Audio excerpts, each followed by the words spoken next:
जैसा कि 16 नवंबर 2022 का पेपर की बात करें तो अभी तक हमने 75 टोटल क्वेश्चन कर लिए हैं। आज की इस वीडियो में हम क्वेश्चन नंबर 76 टू 100 करने वाले हैं और 16 नवंबर के पेपर को खत्म कर देंगे। चलिए अभी देखते हैं क्वेश्चन नंबर 76 से। सबसे पहला क्वेश्चन है, magnetization branch of an equivalent circuit of transformer is drawn in dash with the supply voltage. देखिए, जो आपका जब आप ट्रांसफॉर्मर का डायग्राम बनाते हो, इक्विवेलेंट डायग्राम या रेफरेंस डायग्राम, तो वहां पे आप एक पैरेलल सर्किट ड्रॉ करते हो जिसमें R0 और X0 करते हो, तो इसी को हम मैग्नेटाइजेशन ब्रांच बोलते हैं।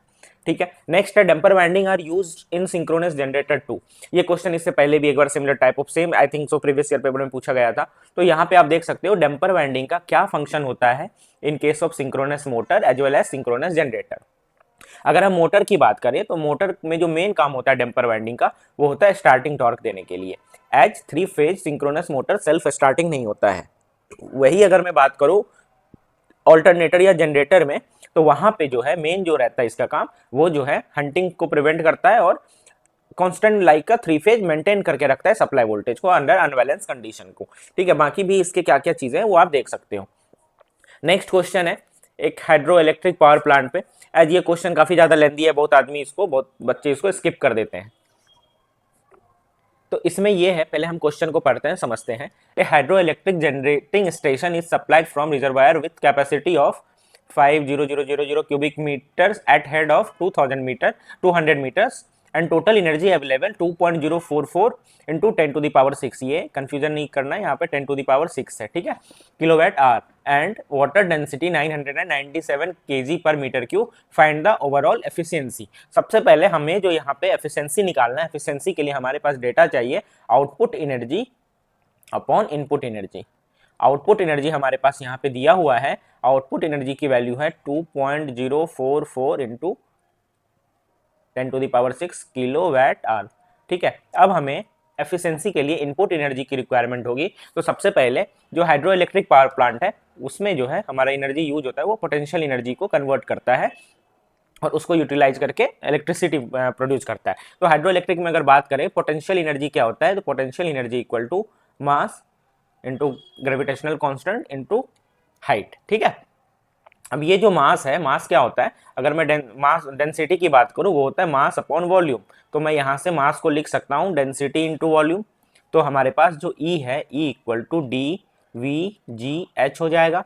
अब देखिए, हमें H की वैल्यू दी हुई है 200 मीटर, G की वैल्यू हमें पता है 9.8 मीटर पर सेकेंड स्क्वायर होता है। V जो है वॉल्यूम होगा मीटर क्यूब में। V की जो हमारे पास वैल्यू दी हुई है वो दी हुई है, अगर आप इसको करोगे तो ये हो जाएगा 5 इंटू 10⁶ मीटर क्यूब। और डेंसिटी की जो वैल्यू दी हुई है वाटर की डेंसिटी, वो 997 kg पर मीटर क्यूब दी हुई है। अगर हम इसको यहाँ पे पुट करें तो E इक्वल टू हमारा हो जाएगा 997 इंटू 5 इंटू 10⁶ इंटू 9.8 इंटू 200। ये जो यूनिट होगा ये होगा हमारा वैट सेकेंड का और जूल का, क्योंकि जो एनर्जी कैसा यूनिट होता है वो जूल होता है। तो सबसे पहला स्टेप हमारा क्या रहेगा, इसे हम कन्वर्ट करेंगे किलोवाट आवर में। तो उसके लिए हम क्या करेंगे, इसे हम डिवाइड कर देंगे 36 इंटू 10⁵ से। तो मैं इसे लिख सकता हूँ 997 into 5 into 10⁶ into 9.8 into 200 divided 36 into 10⁵ kilowatt hour. जब मैं इसे सॉल्व करता हूं तो हमारा एनर्जी का जो वैल्यू आता है वो आता है 2.044 इंटू 10⁶ किलोवाट आवर। ठीक है, अब हमारे पास आउटपुट एनर्जी इनपुट एनर्जी भी है और हमारे पास यहाँ पे 2.044 तो पहले से दिया हुआ है। इसको मैं पहले सॉल्व करता हूँ तो ये हमारा आ जा रहा है, E की वैल्यू जब मैं निकालूं 10⁵ 6। आप लोग भी इसे सॉल्व कर सकते हो कैलसी से। ये आ जा रहा है 2.714 इंटू 10⁶ किलोवाट आवर। ठीक है, अब मैं अगर इसको करूं, ये हमारे पास इनपुट है और ये हमारे पास आउटपुट है। जो हमारी एफिशिएंसी है वो आउटपुट अपॉन इनपुट, आउटपुट हमारे पास 2.044 इंटू 10⁶ और इनपुट हमारे पास 2.714 इंटू 10⁶। इसे जब हम सॉल्व करते हैं तो ये आ जाता है 0.7561 अप्रोक्सीमेट। तो हमारी जो एफिशिएंसी है वो हो जाएगी अप्रोक्सीमेट 75%। ठीक है, अब बढ़ते हैं नेक्स्ट क्वेश्चन की ओर। अब यहाँ पे पूछा गया है the susceptibility of the following material magnetic material is negative. अब देखिए यहाँ तो मैंने थियरी डाल दिया है काफ़ी सारे, बट एक सिंपल सा मैं यहाँ पे बता देता हूँ। हमारे पास तीन मैग्नेटिक मटेरियल रहता है, एक होता है फेरोमैग्नेटिक मटेरियल, एक जो कि हम यूजुअली पढ़ते हैं, एक होता है पैरामैग्नेटिक मटेरियल, एक होता है डाईमैग्नेटिक मटेरियल। अगर मैं इसकी परमिएबिलिटी की बात करूं तो ये रिलेटिव परमिएबिलिटी इसकी काफ़ी ज़्यादा रहती है इन टर्म्स ऑफ 1000 मैं कंसीडर कर रहा हूं, ठीक है, एक से काफ़ी ज़्यादा बड़ी रहती है। अगर पीएम की बात करूं पैरामैग्नेटिक मटेरियल 1.01 प्लस रहती है, ठीक है, 1 से थोड़ी सी बड़ी रहती है, ठीक है। और डायमैग्नेटिक मटेरियल की बात करूं तो ये 0 से 1 से जो है कम रहती है ये, ठीक है, सपोज 0.9। अब हमारी आती है ससेप्टिबिलिटी। जो ससेप्टिबिलिटी होती है वो होती है म्यू आर माइनस 1। तो अगर मैं के की वैल्यू करूँ फेरोमैग्नेटिक मटेरियल में तो ये भी अप्रोक्सीमेट इतना ही रहेगा। पैरामैग्नेटिक मटेरियल में फॉर एग्जांपल 1.01 है तो पैरामैग्नेटिक मटेरियल की ससेप्टिबिलिटी 0.1 हो जाएगी। वही अगर डायमैग्नेटिक की बात करूँ तो यहाँ पे अगर मैं 0.9 माइनस 1 करूँ तो ये माइनस 0.1 हो जाता है। तो मैं बोल सकता हूँ जो डायमैग्नेटिक मटेरियल है उसकी ससेप्टिबिलिटी हमेशा नेगेटिव रहती है। और एक चीज़ डायमैग्नेटिक मटेरियल, यहाँ से आप डेड इसको कंसिडर कर लो, डेड मीन्स नेगेटिव, तो यहाँ से भी आप इसे याद रख सकते हो। नेक्स्ट है which of the following statement is incorrect. यहाँ पे जो स्टेटमेंट पूछा गया है इनकरेक्ट, ये किसके बारे में पूछा गया है? Tapping are taken from distributor for supply of consumer, voltage drop main consideration in design of distributor, service means connected consumer to the distributor directly while designing distributor voltage drop is not considered। अब देखिए जो substation से आपके घर पे आती है electricity वो दो तीन फेज में आती है। सबसे पहले ये हमारा सबस्टेशन है, सबस्टेशन से जो हमारा सबसे पहले क्या होता है फीडर के थ्रू हमारे पास एक नियरेस्ट कंज्यूमर वाले के पास आता है, वहाँ पे जो यहाँ से ना हमें पहले करंट मिलता है, फिर ये करंट जो है डिस्ट्रीब्यूटर के थ्रू यहाँ से अलग अलग कंज्यूमर को भेजा जाता है। फिर उसके बाद आपने देखा होगा आपके घर पे जो वायर रहता है सर्विसमैन का, जो कि इंसुलेटेड वायर रहता है, उसे हम सर्विसमैन कहते हैं, ठीक है। जो फीडर है, फीडर में आप देखो कहीं पे भी टेकिंग नहीं है, तो फीडर का जो डिजाइन होता है ना ये करंट के ऊपर डिपेंड करता है, करंट की कैपेसिटी के ऊपर। जो डिस्ट्रीब्यूटर है आपका, ये डिस्ट्रीब्यूटर में आप देखो कितने सारे यहाँ से टैपिंग किए गए हैं, कितने सारे यहाँ से टैपिंग किए गए हैं बाय मींस ऑफ सर्विसमैन। तो यहाँ पे एक कंसिडरेशन हो जाता है वोल्टेज ड्रॉप का, ठीक है। ये है बेसिकली आपको ध्यान रखना, यहाँ पे मैंने हाईलाइट भी कर दिया फीडर और डिस्ट्रीब्यूटर में। नेक्स्ट हम बढ़ते हैं, if I1 in the given circuit is 1 ampere what will be the current I2 in second circuit. देखिए रेसिप्रोसिटी थ्योरम का यहाँ पे हम यूज करेंगे। रेसिप्रोसिटी थ्योरम क्या बोलता है, जो एक्साइटेशन अपॉन रिस्पॉन्स होता है वो कांस्टेंट होता है। ऑब्वियसली अगर यहाँ पे 1 एम्पियर है तो यहाँ पे जो है I2 की जो वैल्यू है वो भी 1 एम्पियर ही होगी। Next, the efficiency of large transformer under full load condition is found by conducting which of the following test. देखिए शॉर्ट सर्किट टेस्ट जो है नो लोड लाइक कि ये जो है फुल लोड ट्रांसफॉर्मर को ना सबसे पहले हम फुल लोड कंडीशन में रखते हैं और यहाँ से कॉपर लॉस निकालते हैं। ओसी टेस्ट से हम कांस्टेंट लॉस और आयरन लॉस निकालते हैं। संपनर टेस्ट, इसी को हम बैक टू बैक टेस्ट बोलते हैं। इसको हम अंडर ऑपरेटिंग कंडीशन में भी कर सकते हैं, अंडर फुल लोड कंडीशन में भी कर सकते हैं, ठीक है। और फुल लोड कंडीशन में इसे टेस्ट किया जाता है, जो कि आयरन एंड कॉपर लॉस तो निकालता ही है, साथ ही साथ में ये क्या करता है मैक्सिमम टेम्परेचर राइज निकालता है। अब आता है core balance test. Core balance test की बात अगर करें तो ये सिर्फ 3 फेज ट्रांसफॉर्मर में कंडक्ट किया जाता है। ये फॉल्ट जो है कोर के अंदर जो फॉल्ट होता है उसको डिटेक्ट करने के लिए किया जाता है। ऑल्सो ये इंटरटर्न्स फॉल्ट जो है वो भी यहाँ से डिटेक्ट किया जाता है। नेक्स्ट हमारे पास the boiler generate steam at. देखिए बॉयलर से जो स्टीम निकलता है ये क्या करता है, हिट करता है टरबाइन को। जब ये टरबाइन को हिट करता है इसकी टेम्परेचर काफ़ी ज़्यादा हाई रहती है और साथ ही साथ प्रेशर भी काफ़ी ज़्यादा इसकी हाई रहती है। अगर प्रेशर कम रहेगी तो ये टरबाइन को एक डायरेक्शन में घुमा ही नहीं पाएगी, ठीक है। तो स्टीम जो निकलती है बॉयलर से वो high temperature and high pressure से निकलती है। नेक्स्ट एक बहुत ईजी क्वेश्चन है, 4400 watt electric heater has resistance of 11 ohm, what will be the maximum permissible current. यहाँ पे हमारे पास पावर दिया हुआ है 4400 वैट, रेजिस्टेंस की वैल्यू दी हुई है 11 ओम। तो हमें करंट निकालना है, करंट इक्वल टू व्हाट, तो ये हमें पता है power equal to current square R, तो I square equal to P upon R. P की वैल्यू 4400 अपॉन रेजिस्टेंस 11, इसे जब हम सॉल्व करते हैं तो ये हो जाता है 400 एम्पियर स्क्वायर। तो हमारा जो करंट आ जाएगा वो आ जाएगा √400, तो ये हो जाता है हमारा 20 ampere. Next, Norton's theorem can be applied for. देखिए नॉर्टन्स हो गया, उसके बाद थेवेनिन हो गया, मैक्सिमम पावर हो गया, देन सुपरपोजिशन हो गया, होमोजेनिटी एंड लीनियरिटी। ये जितनी भी चीज़ है ना ये सिर्फ नेटवर्क के लिए यूज किया जाता है, ठीक है। Next, 5 ampere current flow through a circuit for 5 minutes, then calculate the total charge. देखिए हमारे पास यहाँ पे करंट की वैल्यू दी हुई है 5 एम्पियर, उसके बाद हमारे पास टाइम जो है दिया हुआ 5 मिनट दिया हुआ है। इससे मैं एसआई यूनिट में कन्वर्ट कर देता हूँ, सेकेंड में 5 × 60 इक्वल टू 300 सेकेंड। तो जो चार्ज होता है Q equal to current times time, तो यह हो जाएगा 5 × 300, तो 1500 एम्पियर सेकेंड और coulomb. Next, a 230 volt lamp has a total flux of 1000 lumen and takes a current of 0.5 ampere. The MSCP per watt of lamp। देखिए एक होता है लैंप की जो एफिशिएंसी है ना, लैंप एफिशिएंसी ये होती है ल्यूमेन पर वैट, ठीक है। बट यहाँ पे हमें पूछा गया है एमएससीपी। एमएससीपी क्या होता है? मीन स्फेरिकल कैंडल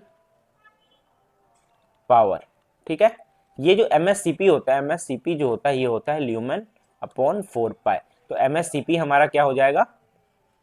एमएससीपी हो जाएगा 1000 अपॉन 4 पाई, तो 250 अपॉन पाई, ठीक है।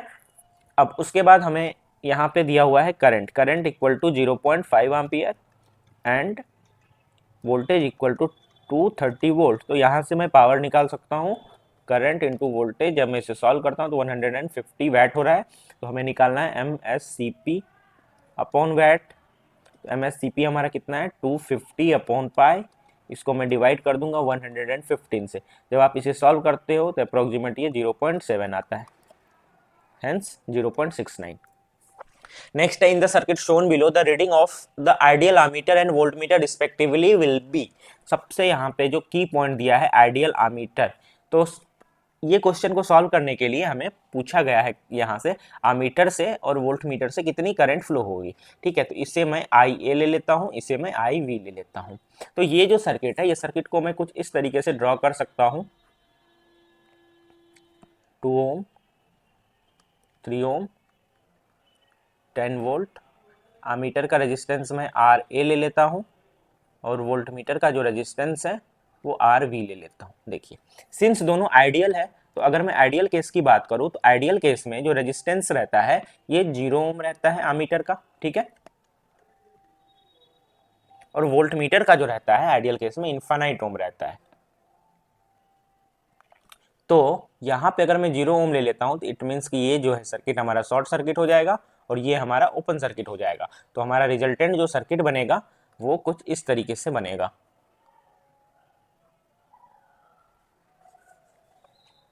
ठीक है। तो जो करंट है ये हमारा आई ए और आई वी तो हमारा 0 हो गया।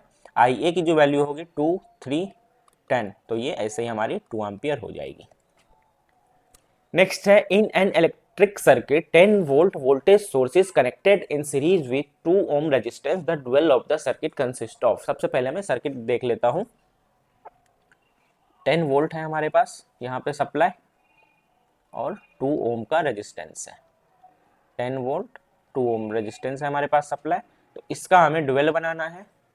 तो ये जो ड्यूअल होगा, voltage source will converter into current source of 10 ampere और ये जो 2 ओम का रेजिस्टेंस है ये कन्वर्ट हो जाएगा कंडक्टेंस में 2 mho और 7। Next, the lifting power of magnet is inversely proportional to. देखिए यहाँ पे फॉर्मूला है लिफ्टिंग पावर का, यहाँ पे मल्टीप्लाई एरिया भी होता है इन मीटर स्क्वायर। जो लिफ्टिंग पावर होता है वो डायरेक्टली प्रोपोर्शनल होता है square of magnetic flux density और इनवर्सली प्रोपोर्शनल होता है परमिएबिलिटी की, एब्सोल्यूट परमिएबिलिटी की। तो ये फॉर्मूला है, आप लोग इसे देख सकते हो, काफी इंपॉर्टेंट है। Next, the phosphor material containing cadmium borate used in fluorescent lamps give which of the following colour. तो यहाँ पे आप देख सकते हो कौन सा फॉस्फोर कौन सा कलर का इफेक्ट देता है, ठीक है। Next, the insulating oil use in transformer is obtain bye fractional distillation. अब देखिए जो इंसुलेटिंग ऑयल यूज होता है ना ट्रांसफॉर्मर में, वो क्रूड पेट्रोलियम ही रहता है, ठीक है। Next, JFET is an. देखिए JFET जो है एक यूनिपोलर डिवाइस होता है और FET जो होता है, जो ट्रांजिस्टर होता है, वो आपका बाइपोलर डिवाइस होता है, ठीक है। यहाँ पे आप इसका सिंबल देख सकते हो, N चैनल का और P चैनल JFET कैसे रहता है। नेक्स्ट है, 20 metre long and 10 metre wide room is to be illuminated to a level of 300 lux. Find the number of lamps needed to illuminate the whole area if lumen output of 5000 lumens is required. Given utilization factor 0.7 and maintenance factor 0.9। जो illumination होता है उसका formula होता है N number of lamp multiply luminous flux कितनी है, maintenance factor multiply utilization factor upon area. ठीक है, अब हमारे पास ई की वैल्यू दी हुई है और हमें एन फाइंड करना है। तो ई की वैल्यू हमारे पास 300 लक्स है, 5000 ल्यूमेन है। एरिया यहाँ पे 20 metre long and 10 metre wide room है, तो इसका एरिया हमें 200 मीटर स्क्वायर हो जाएगा। यूएफ और एमएफ दिया हुआ है, तो अगर मैं यहाँ पे ये फॉर्मूला को पुट करता हूँ तो हमारी एन की जो वैल्यू है वो 19 आ जाती है। नेक्स्ट है the tripping of circuit due to earthing in case of fault save wastage of energy due to. देखिए, जो हमारा फॉल्ट होता है सर्किट ट्रिप होने से, एमसीबी या का जब ट्रिपिंग होता है, ठीक है, फ्यूज से और एमसीबी से और अदर प्रोटेक्टिव डिवाइस से, तो वहाँ पे जो ट्रिपिंग होता है वो फेनोमिना वो डिपेंड करता है एक्सेसिव करंट के ऊपर। ठीक है, और ये जो करंट है ये आइदर हीट के फॉर्म में ट्रिप करता है in form of fuse and other magnetic principle पे काम करता है in terms of MCB. Next, for the circuit shown below the voltage across 11 ohm resistor is given है। तो हमें 11 ओम रेजिस्टेंस से वोल्टेज निकालना है। तो सबसे इजीली मेथड से अगर मैं सॉल्व करूंगा तो वो रहेगा हमारे लिए सुपर पोजिशन थियरम। आप लोग भी देख सकते हो सुपर पोजिशन थियरम क्या बोलता है, एक टाइम पे हम एक ही सोर्स को कंसीडर करेंगे और अदर सोर्स को रिप्लेस कर देंगे उसके इंटरनल रेजिस्टेंस से। तो मैं एसपीटी में पहले मैं क्या करता हूँ, 12 वोल्ट को कंसीडर करता हूँ। जब मैं 12 वोल्ट को कंसीडर करूंगा तो हमारा जो सर्किट है वो कुछ इस तरीके से हो जाएगा, 12 वोल्ट 11 ओम 1 ओम, और ये हमारा ओपन सर्किट हो जाएगा। अगर मैं यहाँ से करंट की बात करूँ तो करंट हमारा यहाँ पे कितना होगा, 12/12 1 एम्पियर। तो यहाँ पे जो हमारी वोल्टेज होगी वो 11 वोल्ट यहाँ पे वोल्टेज होगी वाइल कंसीडरिंग 12 वोल्ट सोर्स। अब मैं सेकंड में क्या करता हूँ, वो कंसीडर करता हूँ 4 एम्पियर करंट सोर्स। जब मैं 4 एम्पियर करंट सोर्स को कंसीडर करता हूँ तो हमारा जो वोल्टेज सोर्स है वो शॉर्ट सर्किट हो जाएगा। ये 11 ओम ऐसे ही रहेगा, यहाँ पे 1 एम्पियर रहेगा, 1 ओम रहेगा सॉरी, और यहाँ से जो करंट जा रही है वो जा रही है 4 एम्पियर। अब यहाँ से हमें वोल्टेज निकालना है तो सबसे पहले यहाँ से हमें करंट निकालना पड़ेगा। ये जो करंट है ये हो जाएगा I = 4 by using current division rule upon 1/11, 4 × 1/12, 11 + 1 = 4/12। तो वोल्टेज जो हमारा हो जाएगा, सिंस करंट की डायरेक्शन ये है तो वोल्टेज की पोलैरिटी इस तरीके से होगी, वो हो जाएगी 4/12 × 11।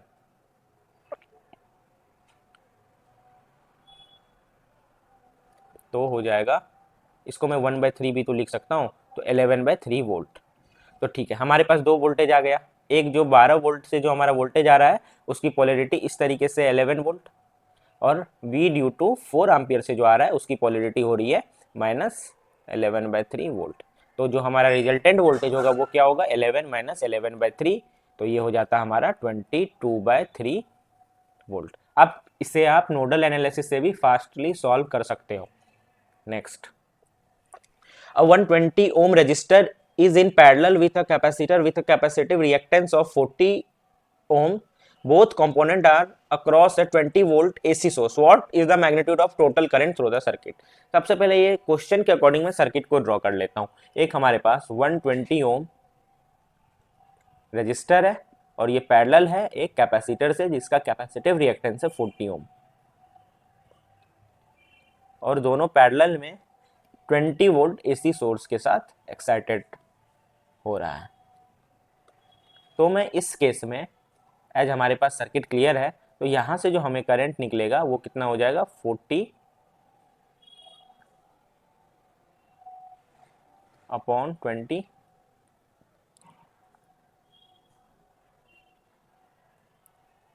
Sorry current equal to V/I होता है ना, तो ये हो जाएगा 20, एक बार मैं फिर से कर लेता हूँ, ये 120 ओम है, ये हमारा 40 ओम है, और यहाँ पे हमें 20 वोल्ट का सोर्स मिल रहा है। तो यहाँ से जो करंट जाएगा वो हो जाएगा 20/120, और यहाँ से जो करंट जाएगा वो हो जाएगा 20/40। अब देखिए हमें ये करंट निकालना है। अब सिंस ये रेजिस्टिव सर्किट है नहीं, ये कैपेसिटिव सर्किट है, कैपेसिटिव और एसी सर्किट है। एसी सर्किट में हम current equal to I = I1 + I2 नहीं करते, यहाँ पे हम फेजर सम करते हैं। ठीक है, तो फेजर सम जैसे ही करेंगे तो हमारा I होगा वो क्या होगा, I ड्यू टू रेजिस्टेंस का square, I due to capacitor में कितना करंट जा रहा है। तो मैं यहाँ से I सॉल्व कर सकता हूँ, 1/6 का स्क्वायर + 1/2 का स्क्वायर, इसे मैं 1/6 ही लिखूंगा, इसे मैं 1/2 लिखूंगा।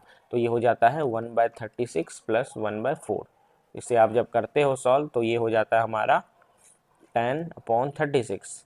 तो 10/36 इक्वल टू 5/18 एम्पियर। नेक्स्ट है हमारे पास which of the following statement about voltage regulation of alternator is not correct. तो आप इसे देख सकते हो, काफी डिटेल में हमने दे दिया है इसका क्या रहता है सिग्निफिकेंट, ठीक है। नेक्स्ट है which of the following statement is wrong with respect to magnetic circuit. देखिए मैग्नेटिक सर्किट के बारे में पहला स्टेटमेंट दिया हुआ है, तो the reluctance of magnetic circuit depend on the material to be used. अगर मैं रिलक्टेंस की बात करूं, रिलक्टेंस इक्वल टू 1/म्यू L/A होता है, और ये जो म्यू है ये डिपेंड करता है मटेरियल पे, क्योंकि mu equal to μ0 and to μr होता है, μr अलग अलग होता है अलग अलग मटेरियल की। दूसरा, the reluctance in magnetic circuit analogous to resistance. Yes, जैसे करंट को अपोज करता है रेजिस्टेंस, वैसे ही फ्लक्स को सेटअप होने से रोकता है रिलक्टेंस। बट एक चीज, रेजिस्टेंस जो है वेस्ट एनर्जी होता है, वेस्ट एनर्जी मीन्स कि पावर डिसिपेट करता है, बट फ्लक्स जो रिलक्टेंस है वो स्टोर करता है एनर्जी को, ठीक है। तो ये वेस्टेज नहीं करता है, तीसरा, इसलिए ये हमारा स्टेटमेंट भी गलत है। चौथे नंबर पे देखते हैं the flux in magnetic circuit is analogous to current. Obviously resistance reluctance के एनालॉगस है, तो फ्लक्स करंट के एनालॉगस होगा। Next the load curve is the curve showing the dash on the power station with respect to dash. देखिए load curve का आप यहाँ पे डायग्राम देख सकते हैं। लोड कर्व क्या करता है, जनरली जो है ये लोड का जो है मतलब दिखाता है variation with respect to time, ठीक है। ये इसको लोड कर्व बोलते हैं। अगर इसी लोड कर्व को अगर मैं असेंडिंग या डिसेंडिंग ऑर्डर में कर दूं, डिसेंडिंग ऑर्डर में कर दूं, तो उसको हम लोड ड्यूरेशन कर्व बोलते हैं। आई होप कि ये आपको अच्छा लगा होगा वीडियो। अब हम स्टार्ट करेंगे नेक्स्ट कोई प्रीवियस ईयर पेपर का analysis. Thank you for watching.